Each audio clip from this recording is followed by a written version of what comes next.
fez por mim.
Menos a árvore do bem e do mal.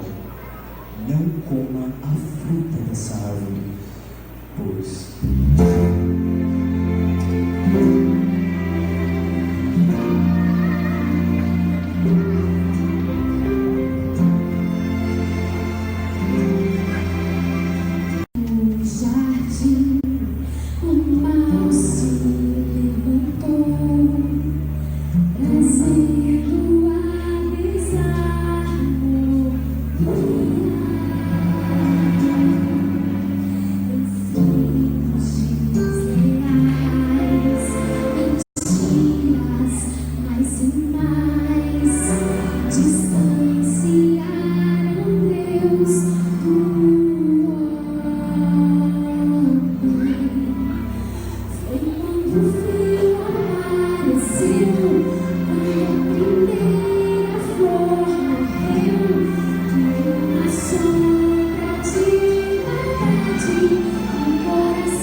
Precisamos do Senhor, um homem.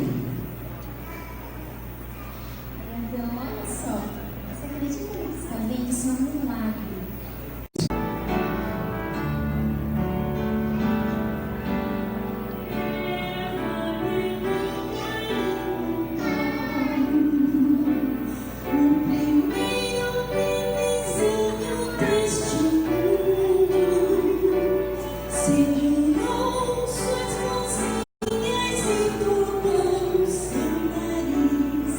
Parecia impossível de acreditar.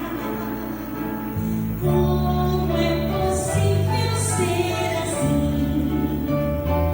Vir a terra sem ter nunca existido.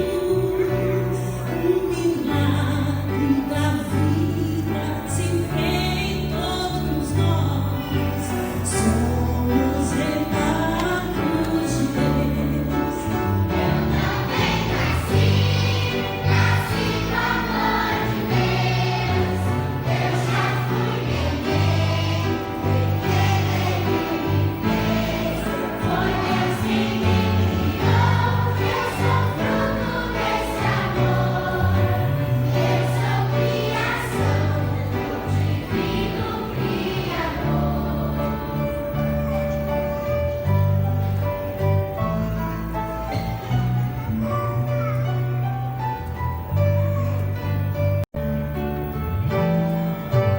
Deus fez crianças e nenéns pra mostrar o seu cuidado a todos. Cada vida renasce, nos lembra o seu amor. Nova visão do Criador.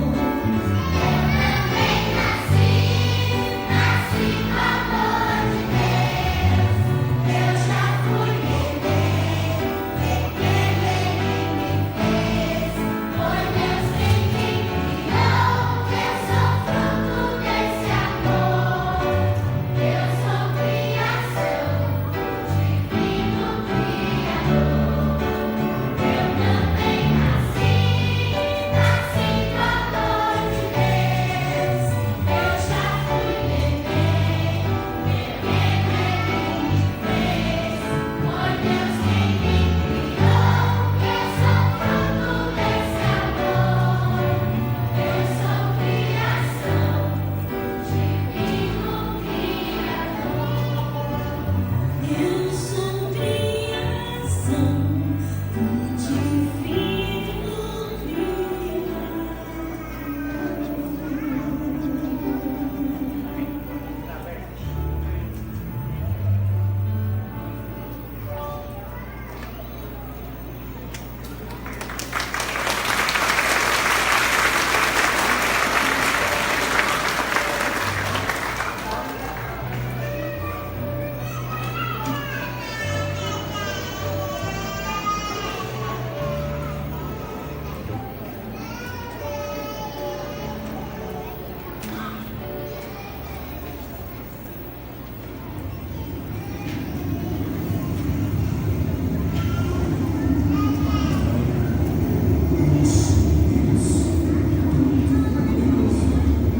Onde ser liberdade e seja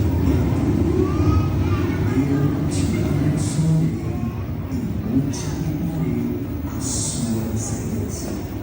Você será o pai de muitas nações. Louvado seja o teu nome. De agora em diante, sua mulher se chamará Sara. Eu a abençoarei e também, por meio dela, sacrifício a mim farei. Grande prova Deus mandou, impedindo a dor, cortar o coração de cada mas naquele dia a Bíblia conta, o filho escapou e o cordeiro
Tu me amas a ponto de não negar teu único filho.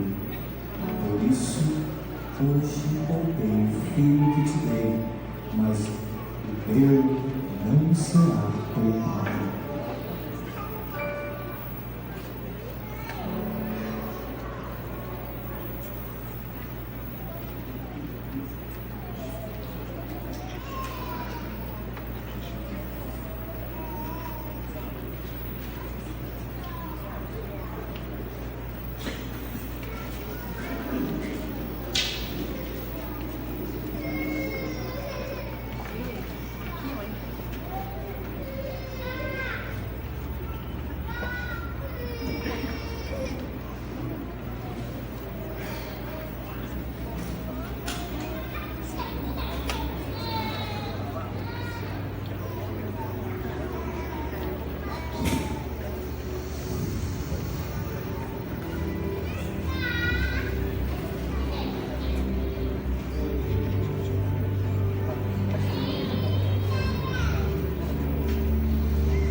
Senhor, trago mais notícia.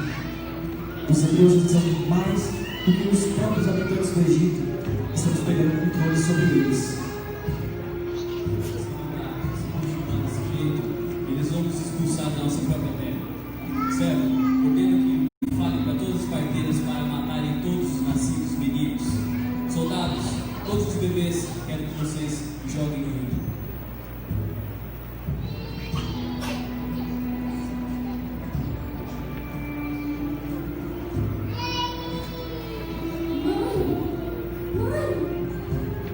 Fale, Miriam. Seu ouvido, para onde jogar todos os bebês no rio.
mulher, deve descobrir igualmente.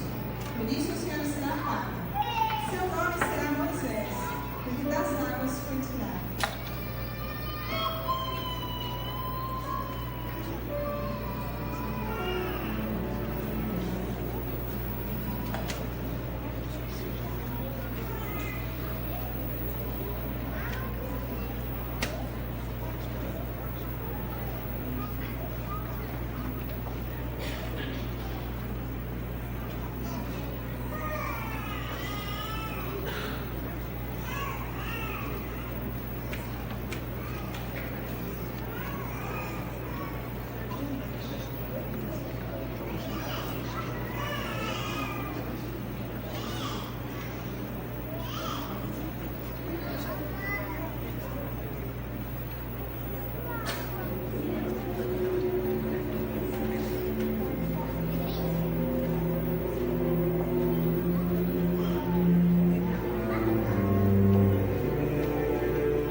justiça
passou irmão Moisés, era o líder de seu povo.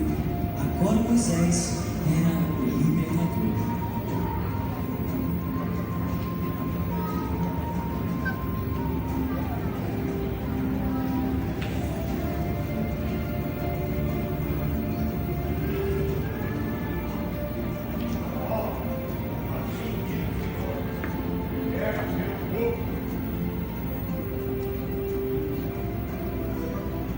Quem você pensa que é? Eu não te conheço, Moisés. Eu não vou libertar o povo de Israel. Pare com essa bobagem. A partir de agora, Faraó, você sofrerá as consequências das suas atitudes, porque o nosso Deus está conosco.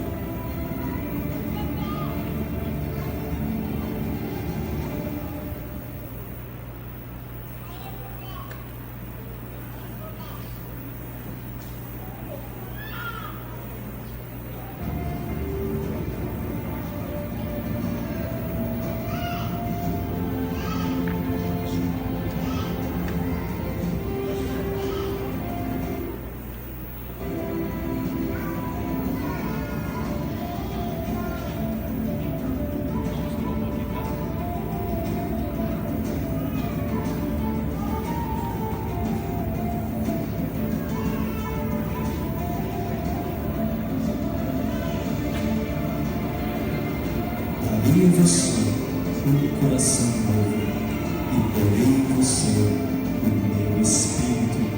Eu trocarei o coração e darei de carne e tirarei de pedra. O meu espírito novo eu colocarei para você agir conforme a minha vontade. E meu filho, o meu único filho, enviarei para te libertar.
Vamos louvar ao Senhor, Deus de Israel.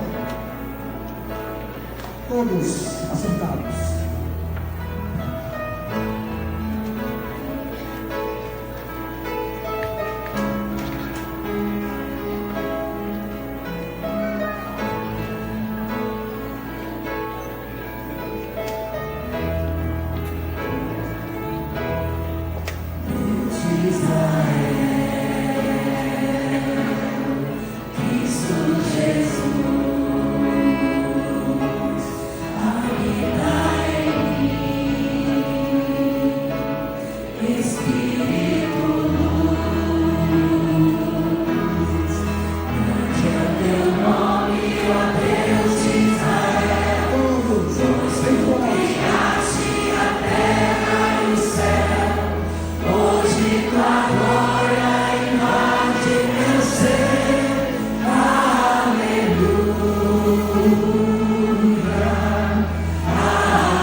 aqui a tua serva, Senhor.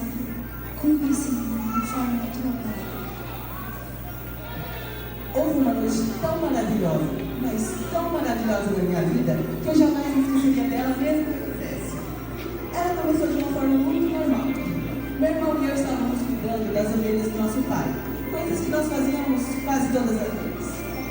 Mas nós ficamos ali, relembrando algumas aventuras nossas, tentando salvar ovelhas de animais perigosos.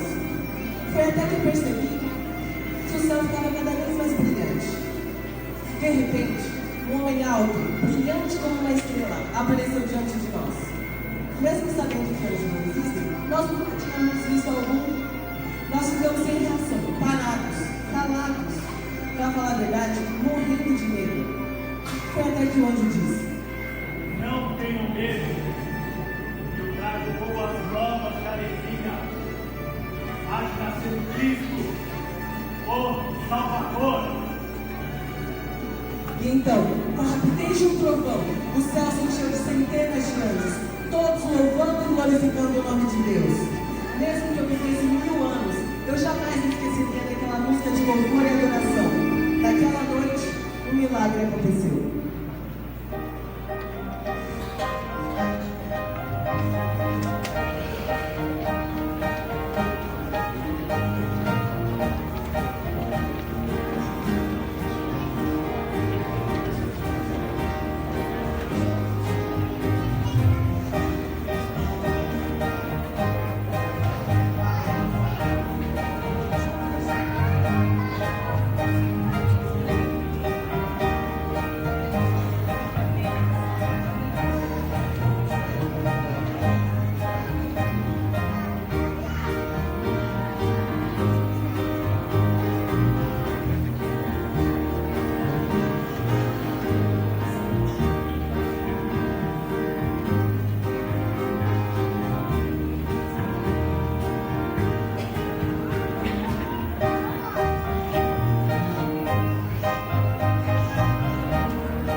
Boa noite.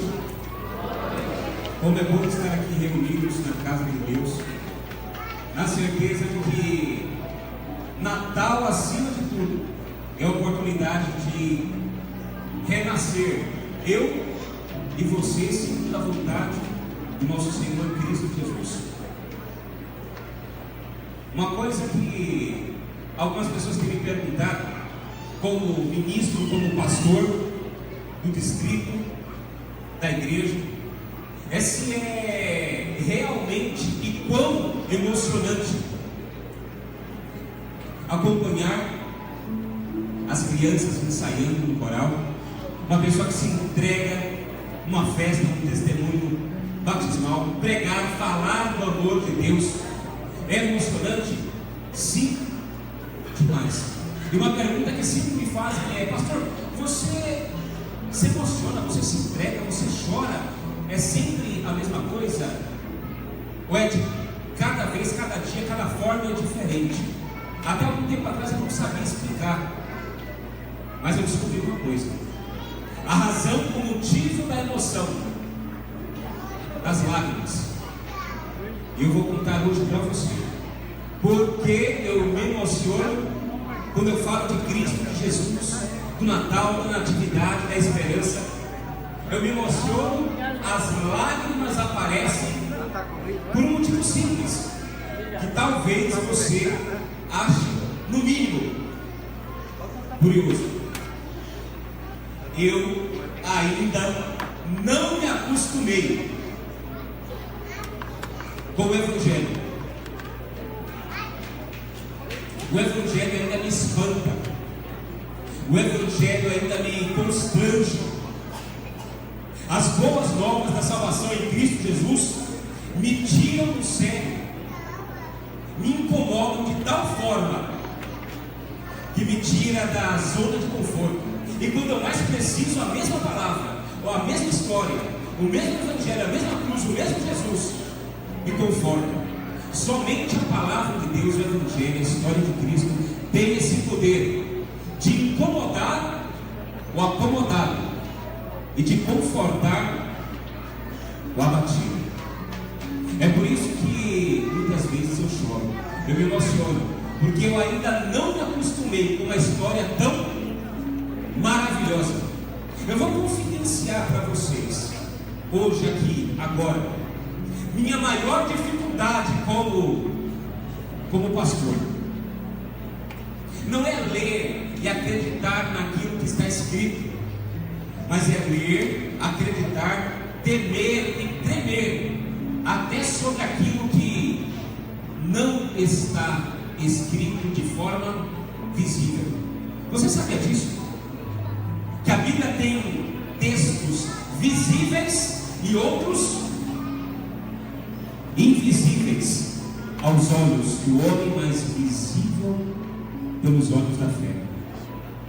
Eu vou te mostrar hoje um texto que está escrito aqui, que com certeza você já leu e releu algumas vezes, e diz em Gênesis capítulo 2, a partir do verso 16, mais ou menos assim. Gênesis 2, a partir do verso 16. E o Senhor Deus deu esta ordem: de toda árvore do jardim comerás livremente, mas da árvore do conhecimento do bem e do mal não comerás, certamente morrerás.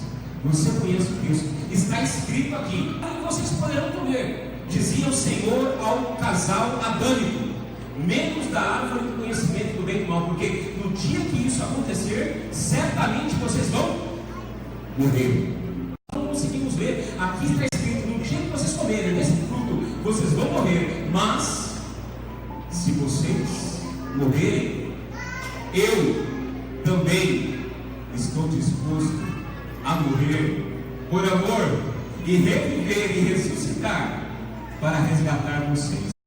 Ali estava escrito sobre morte, mas com um título espiritual invisível. Nós conhecemos a história e nós entendemos que a promessa do Cristo, o Redentor, do Messias, desde o Éden, já estava escrita e profetizar. No Éden, Deus criou o homem. E na natividade, no nascimento de Cristo Jesus, na cruz, no Calvário e na ressurreição, Deus recriou a humanidade. O homem foi criado no Éden e recriado em Cristo Jesus. Você sabia que na cultura judaica, na mente semita, toda vez que uma criança nasce, nascimento, natividade, toda vez que uma criança nasce, o judeu ele entende como que o mesmo milagre, o mesmo poder, o mesmo Espírito presente na criação de todo o universo está presente ali também, naquela gestação e naquele nascimento. Toda vez que uma criança vem ao mundo, eles entendem que o mesmo poder presente quando o universo foi criado e quando foi dito e haja luz, está presente ali também quando uma mulher ela dá a luz. Vocês lembram como foi o nascimento de Cristo?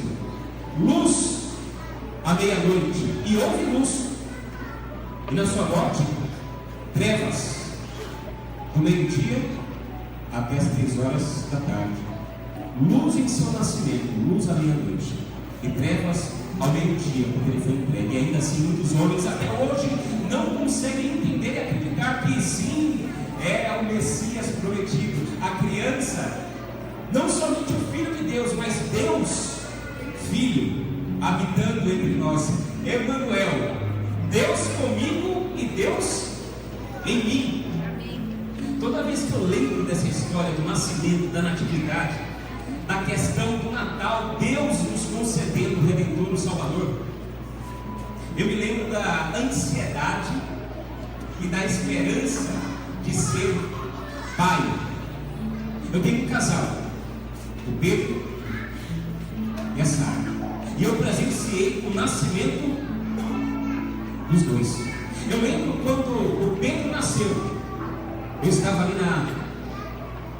na sala de parto e eu gritava para o doutor: ele está olhando para mim. E o doutor ria, porque sabia que a criança naquele momento não estava enxergando absolutamente nada, mas eu tinha a impressão que o Pedro estava nascendo e ele me encarava.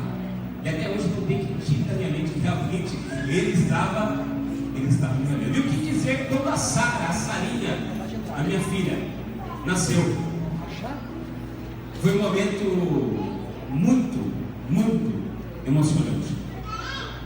A Elis, a minha esposa, naquele momento de ansiedade, naquela semana que antecedia a vinda da Sara ao mundo, ela passou mal, teve alguns problemas de saúde. Naquela semana ela precisou tomar 3 bolsas com medicamentos.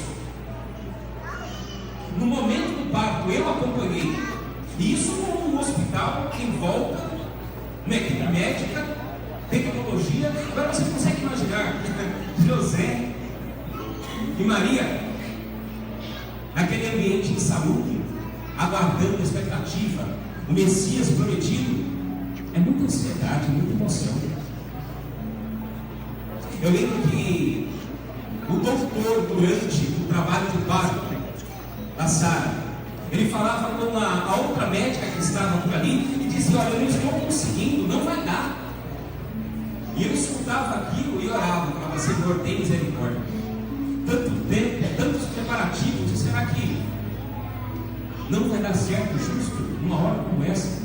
Mas deu certo, a Sarinha nasceu, aquela alegria, a Elis passava bem, a minha sogra tinha vindo do Paraná para nos ajudar.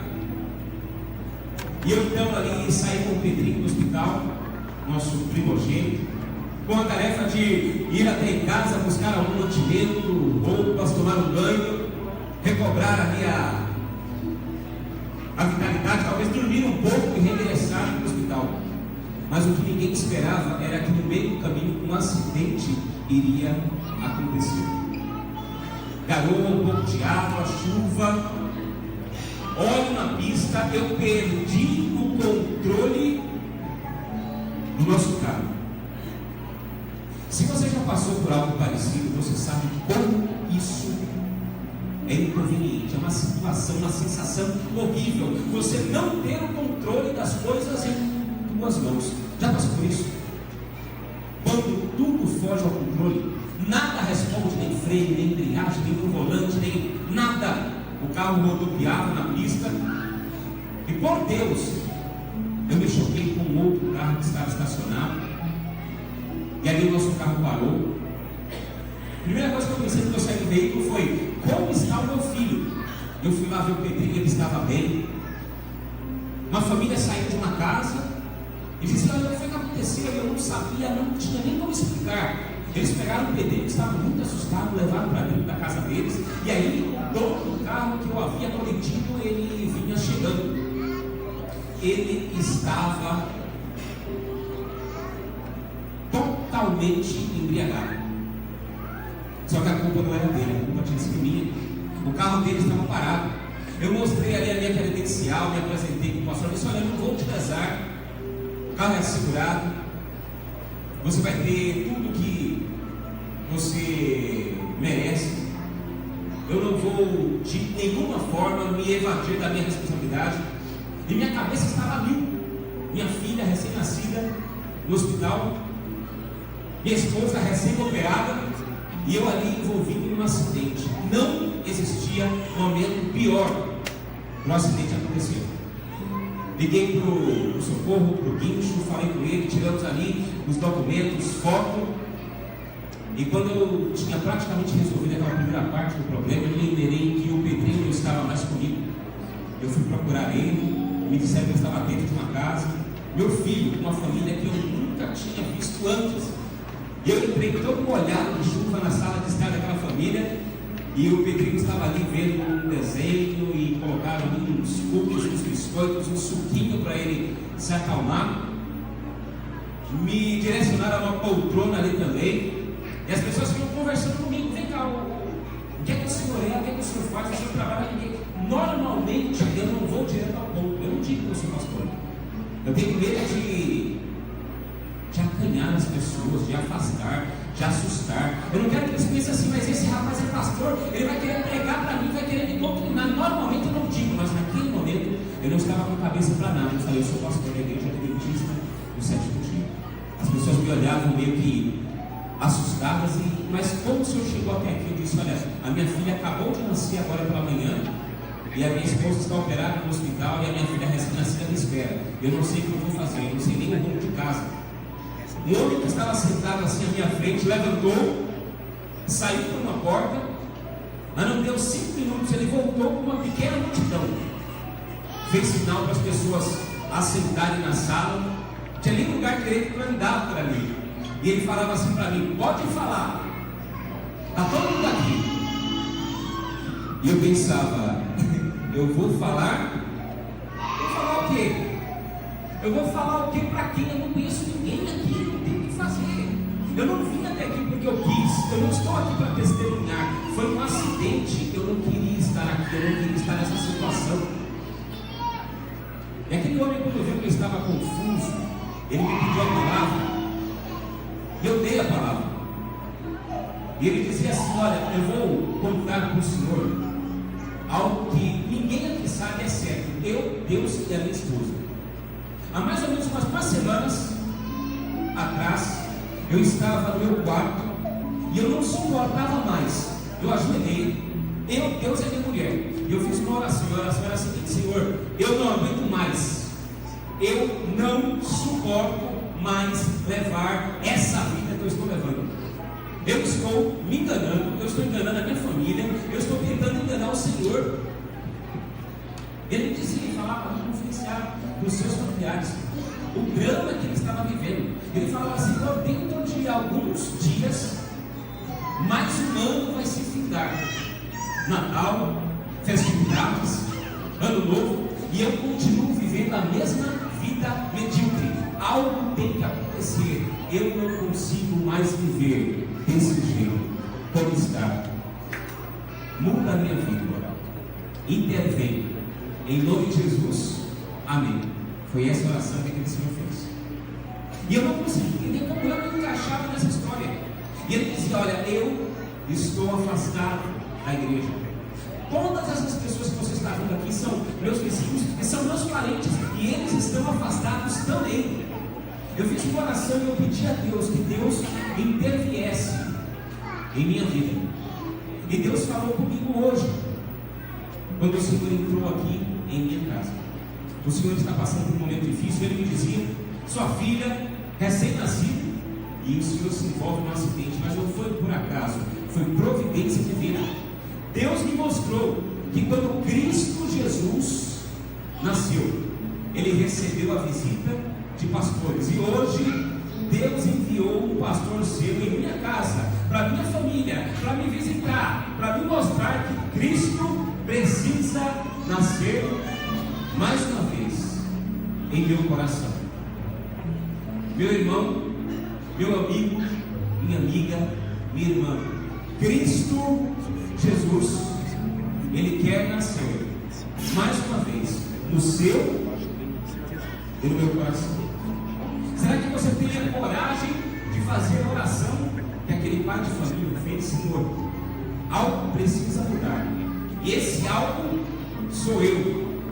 A conversão genuína, diária, sincera do coração precisa acontecer mais uma vez em minha vida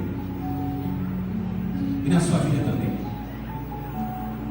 E naquele momento eu entendi que não foi simplesmente um acidente, foi algo providencial. Eu não sabia o que dizer, mas de alguma forma eu orei com eles para que Jesus mais uma vez nascesse no coração de cada membro daquela família e no meu coração também.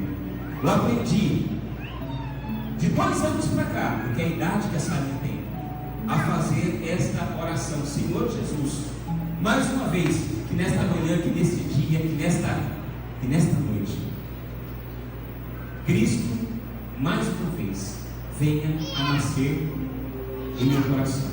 Em algum momento eu vou fazer essa oração por você e pela sua família. Que Jesus, Ele nasça em nosso coração. Ao contrário do que muitos pensam. Sim, Ele nasceu numa manjedoura, mas a manjedoura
Se você tem um sincero desejo em que Cristo Jesus Emmanuel hoje venha nascer em seu coração, se disponha em pé e vamos todos juntos render uma prece ao nosso Deus, para que mais uma vez o milagre aconteça em nossa vida e em nossa família.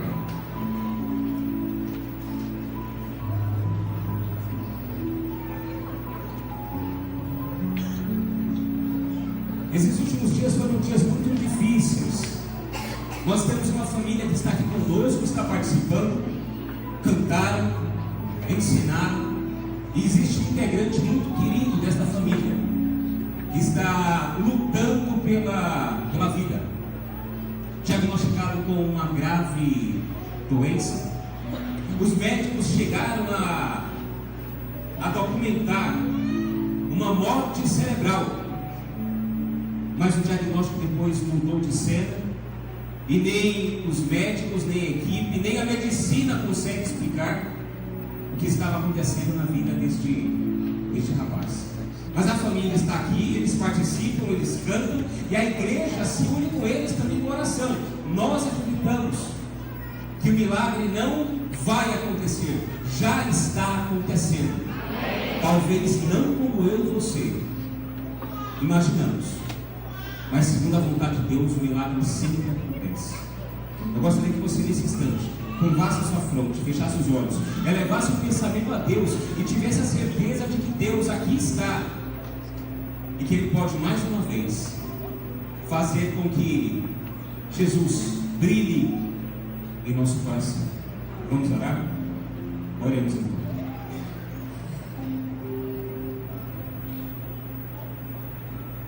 Grandioso Deus e Pai, Deus de Abraão, de Isaac e de Jacó, Deus Todo-Poderoso, onipresente, onisciente, onipotente, transcendente, emanente, regente do universo, maestro de toda a criação. Mais uma vez, Senhor, entramos em Tua presença e Te rendemos louvores, porque sabemos que a nossa vida aqui nesta terra é como que uma poeira, como que uma fumaça onde o vento espalha. Não temos muito tempo nem chance de fazer tudo aquilo que nós gostaríamos para exaltar o Teu santo nome, mas ainda assim, a despeito, apesar das nossas falhas, limitações, do nosso pecado, nos colocamos ao Teu dispor, para que o Senhor nos transforme, nos modele, nos restaure, nos converta, e que a Tua vontade, que é boa, perfeita e agradável, mais uma vez aconteça em nosso viver.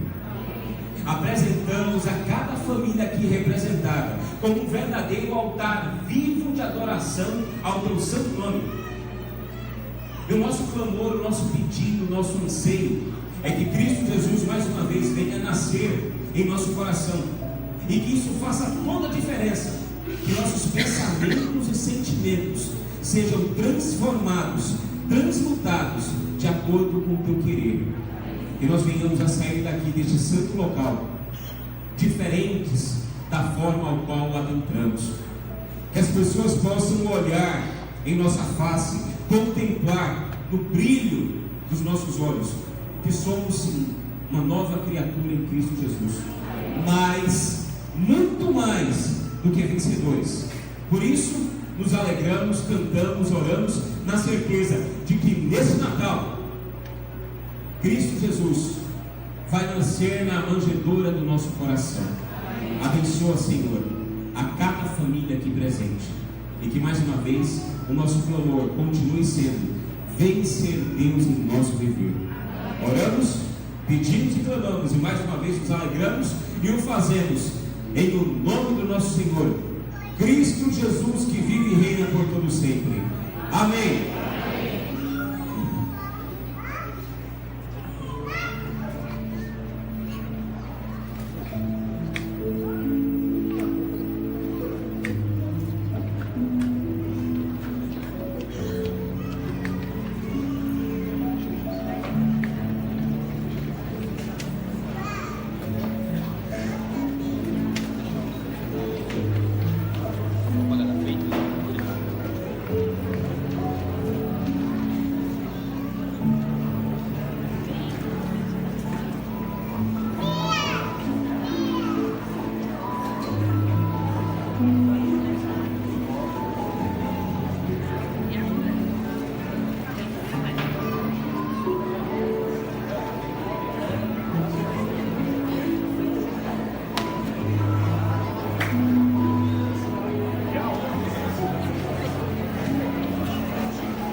Amém.